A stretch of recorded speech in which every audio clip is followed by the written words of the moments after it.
Bendiciones. Hoy seguimos con Primera de Juan. Obstáculo para la comunión con Dios, parte 3, desde el verso 15 al 18 del capítulo 2. Obstáculo para la comunión con Dios, parte 3, Primera de Juan, capítulo 2, del 15 al 18. 15 al 18. Vamos a leer el texto. Bienvenidos todos. Y así dice: No améis al mundo ni las cosas que están en el mundo. Si alguno ama al mundo, el amor del Padre no está en él. Porque todo lo que hay en el mundo, los deseos de la carne, los deseos de los ojos y la vanagloria de la vida, no proviene del Padre, sino del mundo. Y el mundo pasa y sus deseos, pero el que hace la voluntad de Dios permanece para siempre. Hijitos, dice Juan, en el verso 18, ya es el último tiempo y según vosotros oíste que el anticristo viene, así ahora han surgido muchos anticristos. Por esto conocemos que es el último tiempo. Antes de comenzar el estudio, le vamos a pedir a nuestro estimado hermano pastor Gustavo que esté orando para iniciar el estudio de esta noche. Muy bien, amada iglesia, oremos al Señor. Padre amado, gracias por el privilegio que tenemos un viernes más de estudiar tu bendita palabra, hoy en Primera de Juan. Ayúdanos, Señor, a través de tu Santo Espíritu a entender y sobre todo, Padre, a poner en práctica todo lo que aprendamos en esta noche. Dice a tu siervo que traerá este estudio. Por el mérito de Cristo en la cruz. Amén. Amén. Muchas gracias. Una vez más, bienvenidos todos. El verso 15 al 17 leemos nuevamente para hacer el desarrollo de la misma. No améis al mundo ni las cosas que están en el mundo. Si alguno ama al mundo, el amor del Padre no está en él. Porque todo lo que hay en el mundo, los deseos de la carne, los deseos de los ojos y la vanagloria de la vida, no proviene del Padre, sino del mundo. Y el mundo pasa y sus deseos, pero el que hace la voluntad de Dios permanece para siempre. Hemos leído en el capítulo 2 de Primera de Juan. El apóstol nos ha dejado algo muy claro, que si andamos en la oscuridad y decimos que tenemos comunión con Dios, somos unos mentirosos, estamos mintiéndole. Hermanos, he conocido personas que se hacen pasar por cristianos, podemos decir doble ánimo. Si decimos que tenemos comunión con Él y andamos en tiniebla, mentimos y no practicamos la verdad, dice Primera de Juan 1:6.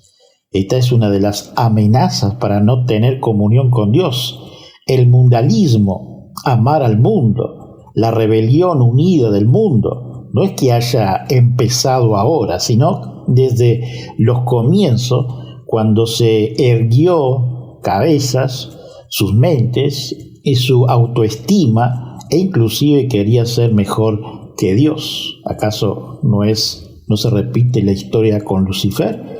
Su comienzo fue así y se repitió en el Génesis 11.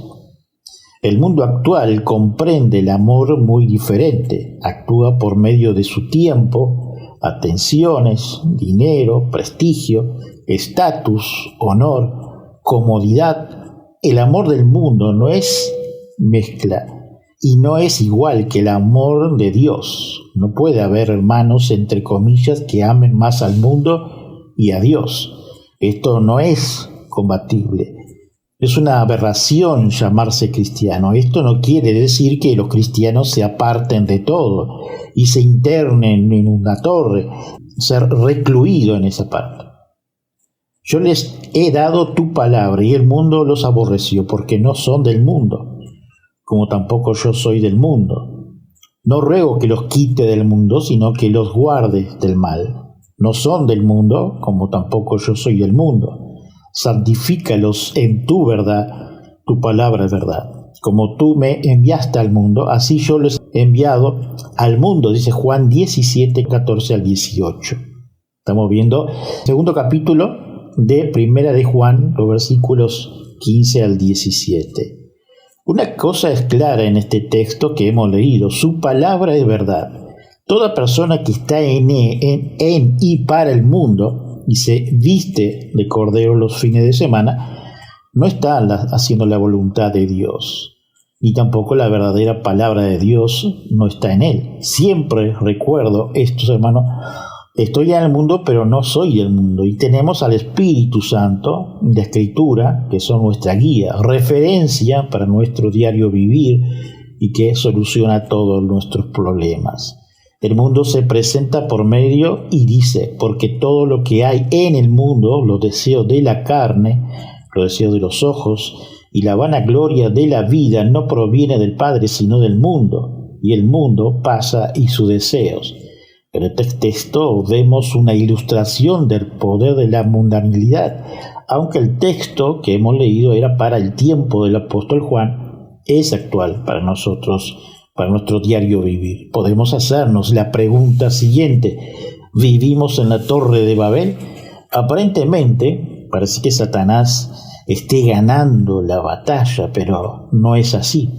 A la luz de la palabra de Dios, la Biblia, la Escritura, hay personas que tarde o temprano los escogidos vendrán al camino de nuestro Redentor, Jesucristo. Esto es sabido, que los deseos de los ojos es la entrada del querer, del tener, del ser mío, del por qué no puedo tenerlo también. Cuando esto se abre como una puerta, la persona no es más que un hermano y una hermana, como decían en tiempos de los apóstoles, es un pagano. El apóstol Pablo nos dice y nos aconseja, nos insta a: no os conforméis a este siglo, sino transformaos por medio de la renovación de nuestro entendimiento, para que comprobéis cuál sea la voluntad de Dios, agradable y perfecta. Romanos 12:2.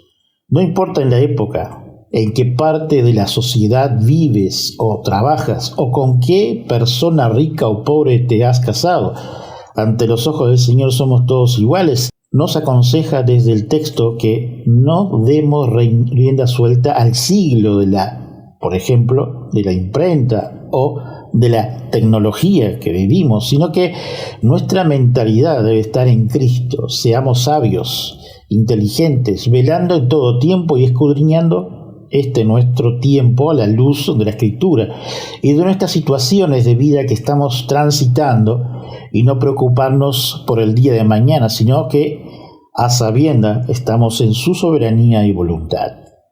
Era característico del mundo antiguo ver el mundo en términos de dos principios en conflicto.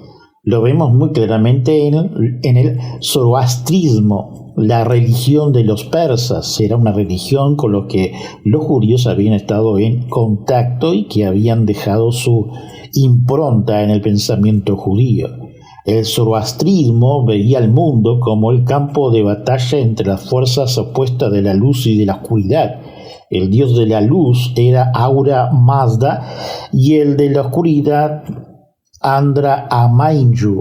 La decisión suprema de la vida era que se iban a servir. Todas las personas tenían que decidir aliarse, ya fuera a la luz o a la oscuridad. Ese era un dilema que los judíos conocían muy bien, dice Berkeley en su comentario. Pero para los cristianos la decisión entre el mundo y la iglesia tenía otro trasfondo. Los judíos tenían desde hacía muchos siglos una creencia básica que dividía el tiempo en dos edades presentes, que era totalmente mala, y la edad por venir, que era la edad de Dios, y por tanto totalmente buena. Era una creencia básica de los cristianos en Cristo, lo que era por venir a hablar y hallar el reino de Dios que estaba por llegar. Se había introducido en el mundo, ni había venido para el mundo, sino solamente a la iglesia y para la iglesia. De ahí que el cristiano estuviera abocado a trazar un constante. La vida del cristiano dentro de la iglesia era de la era por venir, que era totalmente buena. Por otra parte, el mundo estaba todavía viviendo en esta era presente, que era totalmente mala. La consecuencia inevitable de esta dualidad era una completa decisión entre la iglesia y el mundo, entre los cuales no podría nunca haber ninguna entidad, ni siquiera por compromiso temporal.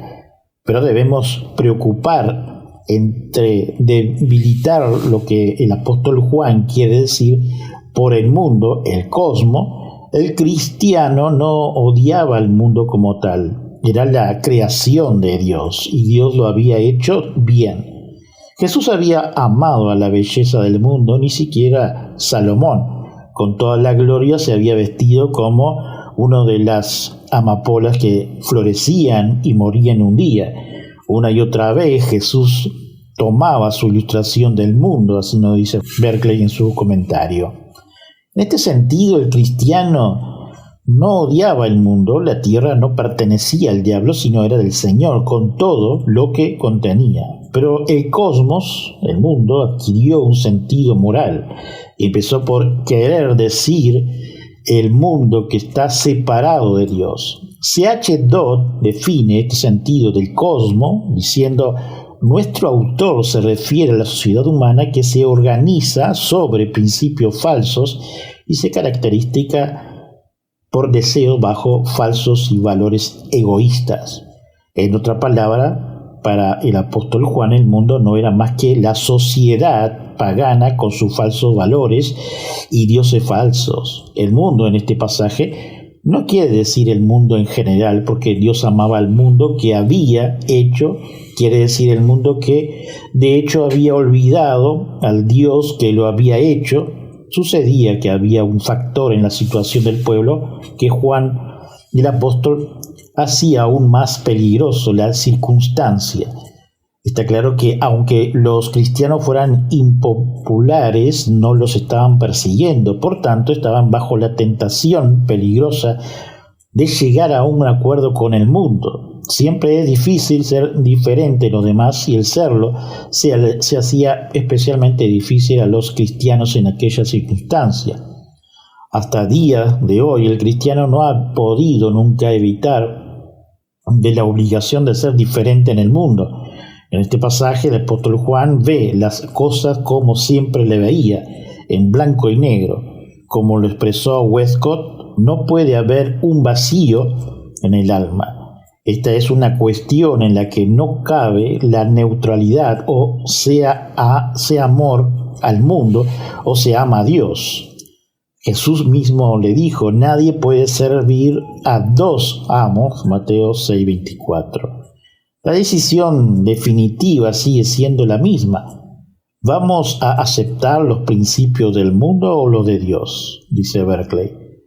Juan el apóstol tiene dos cosas que decir acerca del amor al mundo y comprender con él. Primero, presenta tres pecados que son típicos del mundo. Primero está el deseo de la carne. Esto quiere decir mucho más que lo que nosotros entendemos por los pecados de la carne. Muchas veces eso se limita exclusivamente a los pecados sexuales, pero en el Nuevo Testamento la carne es la parte de nuestra naturaleza que cuando está fuera de la gracia de Jesús ofrece una cabeza de puente al pecado. De hecho, incluye los pecados de la carne, pero también todas las ambiciones mundanas y los objetivos egoístas. El estar sujeto al deseo de la carne es juzgar todo lo que hay en el mundo con un materialismo, es vivir una vida dominada por los sentidos. Es el glotón en la comida que rebusca en el lujo, esclavo del placer, codicioso y relajado en la moral, egoísta en el uso de las posesiones y desinteresado en todos los valores espirituales y extravagante en la gratificación de los deseos materiales, nos dice Berkeley. El deseo de la carne no tiene en cuenta los mandamientos de Dios, ni su juicio, ni sus principios, ni aun la misma existencia de Dios. No teme porque considera esto como los pecados de los pecadores más groseros. Cualquiera que busque un placer que puede ser la ruina de cualquier otra persona, cualquiera que no tenga respeto a la personalidad de los demás cuando se trata de la gratificación de su propio deseo, cualquiera que viva en lujo mientras otro viva en la pobreza, cualquiera que haya hecho un dios de su propia comunidad y ambición en cualquier parte de la vida es siervo del deseo de la carne, dice Berkeley. Segundo, está el deseo de los ojos. Como C.H. Dodd especifica, es la tendencia de dejarse cautivar por las apariencias. Es el espíritu que identifica la ostentación exclusiva con la prosperidad real, que no puede ver nada sin desear poseerlo y que una vez que lo posee se apavonea y hace gala de ello. El espíritu que cree que la felicidad se halla en las cosas que se compran con dinero y que se pueden ver con los ojos, que no reconoce otro valor que los materiales, dice Berkeley. Tercero, es la vanagloria de la vida. Aquí usa el apóstol Juan una palabra griega de lo más gráfica, alazoneia. Para los antiguos moralistas, el alazón era el hombre que pretendía tener más que nadie y valer más que nadie. El alazón era el fanfarrón, dice C.H. Dodd, llama a la alazoneía un egoísta desmedido.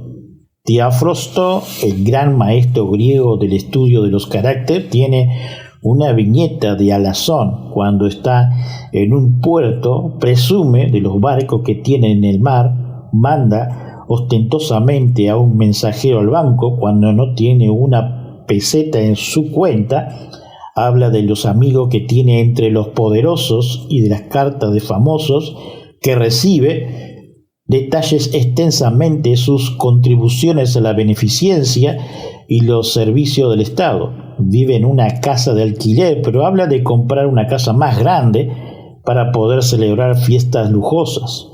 Su conversión versa continuamente en presunto y se basa la vida tratando de impresionar a todo lo que encuentra en su importancia inexistente, dice Berkeley. Según el aporte de Juan el apóstol, el hombre del mundo es el que lo juzga todos sus apetitos, el que es esclavo de la ostentación desmedida, el presumido fanfarrón que trata de presentar como mucho más de lo que es. Y entonces viene la segunda advertencia del apóstol Juan. La persona que se adscribe a las metas y las maneras del mundo está dedicado a la vida a cosas que literalmente no tienen ningún futuro. Todas esas cosas son pasajeras y no tienen ninguna permanencia. Pero la persona que ha puesto a Dios como el centro de su vida se entrega a cosas que duran para siempre. La persona del mundo está condenada a la desilusión. La que pertenece al Dios tiene seguro un gozo que nunca se acaba, dice Berkeley. Veamos el 18, verso 18 de Primera de Juan capítulo 2. Hijitos, ya es el último tiempo y según vosotros oíste que el anticristo viene. Así ahora han surgido muchos anticristos, por esto conocemos que es el último tiempo. Es importante que entendamos lo que el apóstol Juan quiere decir cuando habla del tiempo de la última hora. La idea de los últimos días y de la última hora aparecen en toda la Biblia, pero su significado tiene un desarrollo de lo más interesante. Primero, la frase se encuentra frecuentemente en los primeros libros del Antiguo Testamento, dice Berkeley. Jacob, por ejemplo, antes de su muerte, reunió a sus hijos para decirle lo que les sucedería en los últimos días, Génesis 49:1 y Números 24:14 como referencia. En aquel tiempo, los últimos días se refería a cuando el pueblo de Israel entrara en la tierra prometida y llegara por fin a disfrutar de los beneficios prometidos por Dios. Segundo, la frase aparece frecuentemente en los profetas. En los últimos días, el monte del Señor será establecido como el más alto de los montes y se remontarán por encima de las colinas y todas las naciones fluirán hacia él, dice Isaías 2:2 y Miqueas 4:1 como referencia. En los últimos días, la santa ciudad de Dios será suprema. En Israel ofrecerá a Dios la perfecta obediencia que le es debido. Jeremías 23:20, Jeremías 30:24 y Jeremías 48:47 como referencia. Y esto es en los últimos días que se manifestará la soberanía de Dios, dice Berkeley. Tercero, en el Antiguo Testamento mismo, en el período del Antiguo y el Nuevo Testamento, los últimos días llegaron a asociarse con el Día del Señor. Esta es una concepción que se encuentra entretejidas en la Escritura. Los judíos habían llegado a creer que todo el tiempo estaba dividido en dos edades, entre esta edad presente, que era totalmente mala, y la edad por venir, que sería el tiempo de adorar la supremacía de Dios, que estaba el día del Señor. Los últimos días, que serían un tiempo de terror, de disolución cósmica y de juicio, los dolores de parto, la edad. La última hora no quiere decir un tiempo de aniquilación cuyo final fuera la gran nada total que hubo antes del principio. En el pensamiento bíblico, el último tiempo es el final de una edad y el principio de la otra, pero conduce no a la destrucción del mundo, sino a la recreación del mundo. Aquí está el centro de la cuestión. Entonces se plantea la pregunta: ¿será un hombre borrado en el juicio de los viejos o entrará en la gloria de lo nuevo? Es la alternativa que el apóstol Juan, como todos los autores bíblicos, confronta a los hombres. Los hombres tienen la posibilidad de aliarse con el mundo antiguo, que está abocado a la disolución, o de aliarse con Cristo y entrar en el nuevo mundo, el verdadero mundo de Dios. Aquí está la urgencia. Si fuera un asunto sencillo de obligación social, no se podría evitar, pero es cuestión de recreación, y el que una persona entre o no en el nuevo mundo depende de que le dé su vida a Cristo o no. De hecho, el apóstol Juan estaba equivocado. Aquella no era la última hora para el mundo.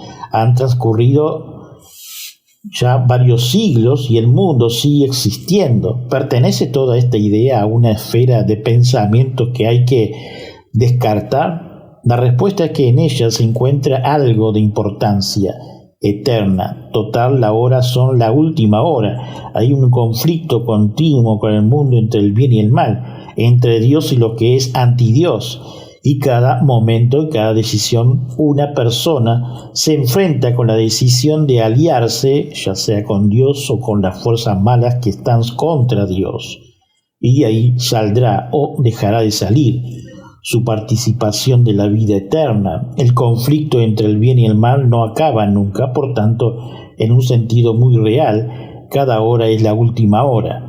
En estos versículos encontramos una referencia del anticristo. Anticristo es una palabra que no encontramos en el Nuevo Testamento, nada más que en las cartas de Juan, primera de Juan 2:22, primera de Juan 4:3 y segunda de Juan verso 7. Pero es la expresión de una idea que es tan antigua como la religión misma, dice Berkeley. Por su etimología, anticristo puede tener dos significados. Anti es una proposición griega que puede querer decir o es contra o en lugar. Estrategos es la palabra griega para general. Antistrategos puede querer decir o el general enemigo o el representante de general. Anticristo puede querer decir o el que se opone a Cristo, o uno que trate de ponerse en lugar de Cristo.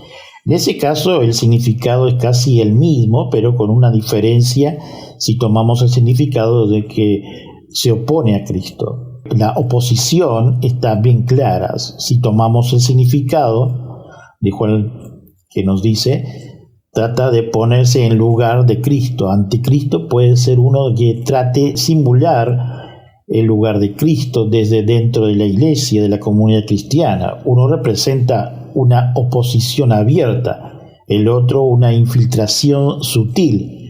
No tenemos necesidad de escoger entre estos dos significados porque el anticristo puede actuar de cualquiera de las dos maneras. La manera sencilla de considerar es que Cristo es la encarnación de Dios y de la bondad, y el anticristo es la encarnación del diablo y del mal. Ya hemos dicho, dice Berkeley que esta es una idea de tan antigua como la religión misma. Los hombres siempre han tenido la impresión de que en el universo hay un poder que está en oposición a Dios. Una de sus formas más antiguas se encuentra en la leyenda babilónica de la creación, según la cual hubo en el mismo principio un monstruo marino primigenio llamado Tiamat. Este monstruo marino fue sometido por Marduk, pero no matado, establece solamente dominio. Y la batalla final estaba todavía pendiente. Esa idea mística del monstruo primigenio aparece en el Antiguo Testamento una y otra vez, donde se le llama corrientemente Rahab, o la serpiente astuta o Leviatán. Tú quebrantaste a Rabat con un herido de muerte, dice el salmista Salmo 89:10. Su mano traspasó a la serpiente tortuosa, dice Job 26:13. Isaías dice, habla del brazo del Señor. ¿No eres tú el que despedazó a Rahab, el que hirió el dragón? Isaías 51:9. Isaías también escribe en que el día castigará el Señor con su espada dura, grande y fuerte a Leviatán, la serpiente veloz, a Leviatán, la serpiente tortuosa, y matará al dragón que está en el mar, Isaías 27:1. Esta idea pertenece a la niñez de la humanidad, y la idea a su base es que en el universo hay un poder hostil de Dios, dice Berkeley. En su origen, este poder se concebió por el dragón, inevitablemente conforme fue basado en el tiempo. Llegó a ser personificado siempre que surgía un hombre malvado que parecía colocarse frente a Dios y empeñarse en destruir a su pueblo. Había la tentación de identificar con esta fuerza antidios. Por ejemplo, hacia el 68 a.C. surgió la figura de Antíoco Epifanes, rey de Siria. Decidió hacer todo lo posible para eliminar el judaísmo. Invadió Jerusalén, mató a millares de judíos y vendió docenas de millares como esclavos. En circunstancias de un niño o el posee un ejemplar de la ley se convirtió en un crimen que se castigaba con la muerte inmediata. Se erigió en los atrios del templo un gran altar a Zeus, en el que su ofrecimiento de la carne de cerdo. La cámara del templo se convirtieron en burdel público. Aquí tenemos un esfuerzo que da sangre fría para destraigar la religión judía. Fue Antíoco el que Daniel llama la abominación que produce desolación, allí en Daniel 11:31 y también Daniel 12:11 como referencia. Aquí pensando, los judíos estaban la fuerza antidios, hecha carne. Fue esta misma frase la que se tomó en los días del Evangelio de Marco para hablar de la abominación, desolación, el horror demoledor, como lo tradujo Moffat, que estaba instalado en el templo. Marcos 13:14 y Mateo 24:15 como referencia. En este caso, la referencia era Calígula, el emperador romano más que medio loco que quería instalar su propia imagen en el santo de los santos del templo. Se tenía la impresión de que esto era un acto del antidios encarnado. En 2 de Tesalonicenses 2:3, el apóstol Pablo habla del hombre de pecado, exalta por encima de todo lo que se ve considerado divino y de todo lo que recibe culto, y que se coloca en la misinitz del templo de Dios. No sabemos a quién se refiere Pablo, pero tenemos de nuevo este pensamiento de una que era la encarnación de todo lo que se opone a Dios. En Apocalipsis encontramos la bestia, en el capítulo 13:1, 16:13, 19:20 y 20:10 de Apocalipsis. Aquí se trata probablemente de otra figura. Todo el mundo considera a Nerón un monstruo humano. Sus excesos repugnantes romanos y su salvaje persecución y tortura a los cristianos. A su debido tiempo murió, pero había sido tan horriblemente malo que no se podía creer que hubiera muerto de veras. Así es que surgió la leyenda de Nerón resucitado, que decía que Nerón no estaba muerto, sino que había ido a Partias y volvería con las hordas partas para lanzarse sobre la gente. Es la bestia, el anticristo, la encarnación del mal. A lo largo de toda la historia se ha venido haciendo estas identificaciones de figuras humanas con el anticristo. El Papa, Napoleón, Mussolini, Hitler han sido en su día identificados con estas figuras, pero el hecho es que el anticristo no es tan una persona como un príncipe, el príncipe que está activamente en contra de Dios y que bien se puede considerar encarnado en esos hombres que cada generación que han sido los enemigos declarados de Dios, así dice Berkeley. El apóstol Juan tiene un punto de vista del anticristo que les es caracterizado. Para él, la enseñanza del anticristo está en el mundo, es la doctrina falsa y la enseñanza peligrosa de los herejes. La Iglesia había recibido suficientemente advertencia de que uno de los últimos días surgiría falsos maestros. Jesús había dicho: vendrán muchos en mi nombre diciendo yo soy el Cristo, y engañando a muchos. Marcos 13, verso 6, Mateo 24, verso 5, como referencia. Antes de marcharse, el apóstol Pablo había advertido a sus amigos de Éfeso: después de mi partida, entrarán en medio de vosotros lobos rapaces que no perdonarán al rebaño, y entre vosotros mismos se levantarán hombres que hablarán cosas perversas para arrastrar tras sí discípulos. Hechos 20, 29. La situación que había sido anunciada había surgido, pero Juan el apóstol tenía una opinión especial de esta situación. No pensaba en el anticristo como una figura única e independiente o individual, sino más bien como un poder de falsedad que hablaba por medio de los falsos maestros, de las mismas maneras que el Espíritu Santo inspiraba a los verdaderos maestros y profetas. También había un mal espiritual inspirado en los falsos maestros y profetas. El gran interés y relevancia en este es que para el apóstol Juan el campo de batalla era la mente. El espíritu del anticristo estaba luchando con el espíritu de Dios por la posesión de las mentes humanas. Lo que hace que esto sea tan significativo es que podamos ver exactamente este preocupado en opción de hoy. Se ha hecho una ciencia de la técnica de introducción en la mente humana. Vemos a personas que toman una idea y la repiten, y la repiten, y la repiten hasta que se asienta en la mente de otros que empiezan a aceptar como verdades simplemente porque la han oído tan a menudo. Eso se llama lavado de cerebro, ¿no? Esto es hoy más fácil que nunca debido a la proliferación de los medios de comunicación de masa libre, periodismo, radio, televisión, ordenadores y los innúmeros recursos modernos de la publicación.